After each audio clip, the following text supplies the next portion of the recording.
dangerous for her staff. Steve? All right, Gretch, thank you very much.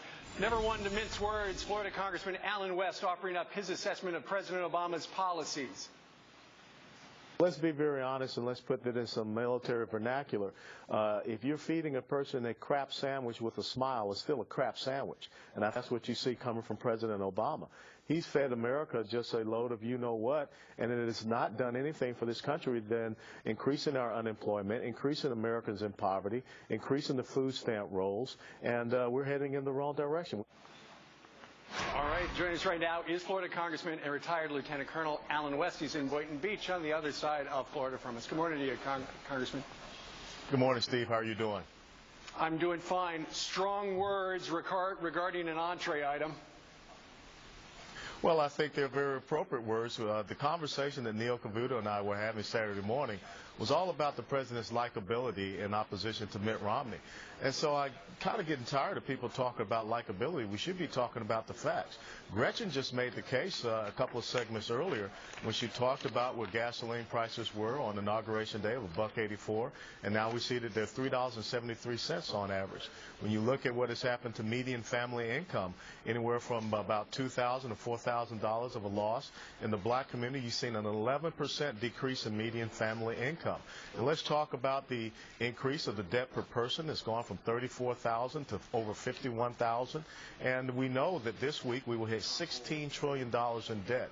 So that's the hope and change that's been served up, and I don't see what that's likability. Yeah, you know what? And I mentioned earlier, Congressman, that I was in the airport talking to some folks who are concerned about the next election, and they said, you know, everybody's talking about how the president always is so likable. With all the negative campaign ads, they don't think that he is that likable anymore. And I read in the paper today that apparently one of the things the GOP is going to try to push this week is Barack Obama, okay, sure, he's likable, but he has failed as president. You're absolutely right. You know, this is about leadership. It's about courage, competence, character, commitment, and conviction. And it's also not about these Saul Alinsky type of things, which Saul Alinsky did come from Chicago, which we're seeing from the president. If you cannot run on your record, if you cannot stand upon objective assessment, then you're going to go to the political cheap shot. And that's exactly what we see coming out of this administration. So once again, I don't see where there's this high likability rating, because I'm looking at the effects that we're seeing as far as the policies are having on our country. And we haven't even talked about our national security with sequestration, the fact that we're emboldening our enemies, but yet we're confusing our allies.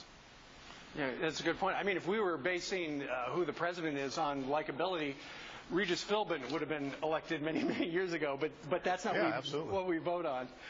Also, let's talk a little bit about your particular race. A couple of weeks ago, we talked about the super PAC that has been running some inappropriate ads against you. Interestingly enough, your opponent's father funding in large part that super PAC. And now there's a new attack ad from your opponent featuring children.